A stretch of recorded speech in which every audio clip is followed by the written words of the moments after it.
Vamos às notícias políticas do dia. Prefeito de João Pessoa e presidente do Partido Verde no Estado, Luciano Cartacho, descartou uma aliança com o governador João Azevedo para as eleições do ano que vem. Arimatea Souza, boa noite. Boa noite, Anchieta, Mônica, muito boa noite, telespectador. Enredos diferentes para a mesma história. O prefeito da capital disse hoje que está descartada uma eventual aproximação com o governador João Azevedo, que está sem partido. Só lembrando, João Azevedo desgarrou-se na semana passada do PSB, do Partido Socialista Brasileiro. E Cartacho disse que, mesmo descartando essa a eventual aproximação com o governador, que só vai tratar com profundidade do processo eleitoral do próximo ano em 2020. Poucas horas depois da declaração de Cartacho, o governador João Azevedo migrou, avançou noutra direção.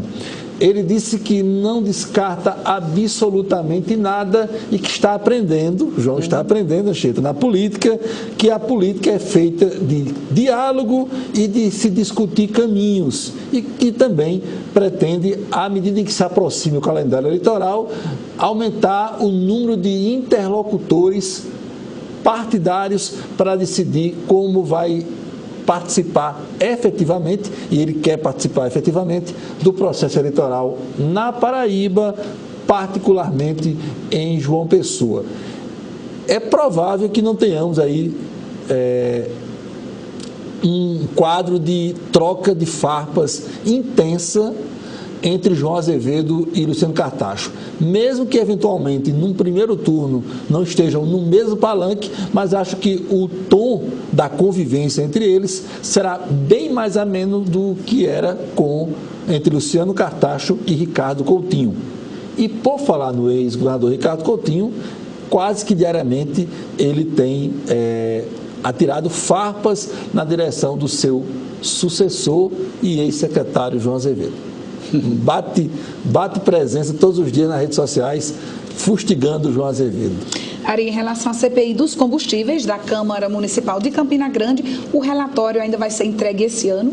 Relatório final? A promessa é nesse aspecto, nesse calendário. A CPI deve completar os 90 dias regulamentares nesse mês de dezembro e falta apenas uma audiência pública marcada para a próxima sexta-feira para a coleta de documentos e de depoimentos para a elaboração do relatório final. Aliás, simultaneamente a essa CPI dos combustíveis, que investiga a padronização ou a cartelização dos preços da gasolina em Campina Grande, tem um projeto aí que torna possível a instalação de postos de abastecimento aqui em Campina Grande em áreas com vinculações a hipermercados. É uma lei que remonta ao ano de 1994, ainda não foi encontrada nos anais da Câmara, mas o fato é que ela existe e, por exemplo, um hipermercado não pode, assim como acontece em outras cidades, instalar na sua área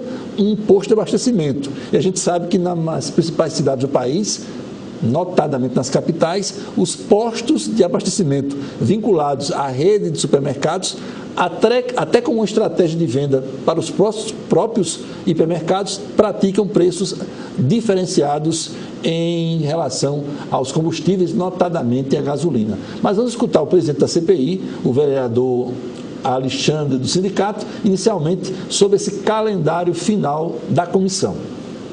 Apenas aguardando a última audiência que faremos na próxima sexta-feira às 10 horas da manhã, ouvindo a empresa que está vindo do estado da Bahia, uma das distribuidoras, que aqui trará algumas informações para que a gente possa fechar esse leque, que é justamente o relatório final. Vamos pedir uma prorrogação de mais 10 dias para que a gente possa apresentar esse relatório final da CPI, denominada CPI dos combustíveis. Mas sai ainda nesse ano legislativo? Olha, estou trabalhando para isso com todo o empenho e dedicação. Preciso conversar apenas com o relator, que ainda também não tratou comigo sim como é que está o andamento desse relatório, mas já estou correndo também para a parte e paralelamente eu fazer um relatório em caso de não haver condições pelo próprio relator de apresentar. Simultaneamente a CPI, o senhor apresenta um projeto relacionado ao setor de postos de abastecimento em Campina Grande.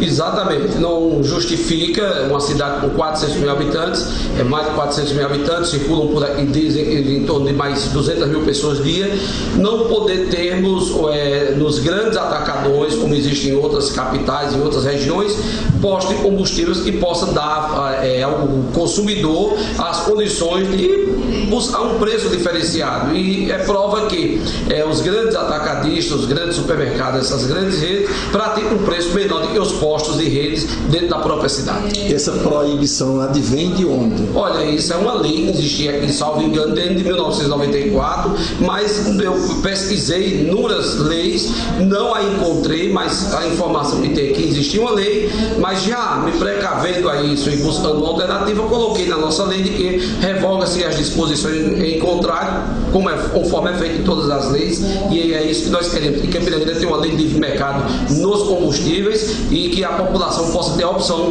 de abastecer em lugares onde são mais baratos.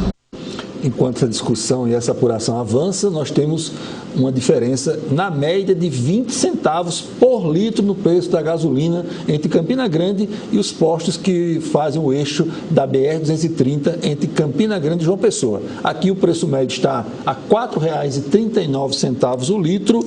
Na BR-230, como eu disse, trecho Campina Grande e João Pessoa, o preço médio está em R$ 4,19. Faz muita diferença, 20 centavos no litro, né? Faz sim, bastante. 3 destaques rapidinho nacionais. Primeiro, agora há pouco, o Superior Tribunal de Justiça liberou da prisão o ex-governador do Rio de Janeiro, Luiz Fernando Pezão. O tribunal, o STJ, converteu essa prisão no uso de tornozeleira eletrônica. A Comissão de Constituição e Justiça do Senado aprovou o projeto sobre o início do cumprimento de pena a partir da segunda instância, ou seja, da confirmação da pena por um tribunal. A tramitação disso na CCJ. É um assunto que inevitavelmente vai ficar para 2020 e é um tema que, infelizmente, acaba sendo, que deveria ser um tema conceitual, acaba sendo, tendo cara própria, face própria, essa questão da segunda instância. E, para finalizar, uma apuração, o desdobrado de uma apuração da Operação Lava Jato indica uma ligação entre a compra dos famosos sítios de Atibaia, que é um dos julgamentos, uma das condenações do ex-presidente Lula, Atibaia, no interior de São Paulo, entre a compra desse sítio e a empresa Game Corp, que é uma empresa que recebeu recursos milionários da operadora de telefonia Oi e que tem como um dos operadores um dos filhos do ex-presidente Lula, Fábio Luiz. Segundo essa evolução da apuração, parte dos recursos que a empresa Oi repassou para essa empresa de jogos eletrônicos teria sido usada na compra desse sítio no interior de São Paulo. Essas coisas no Brasil, todas não têm força, meio que sem fundo, né?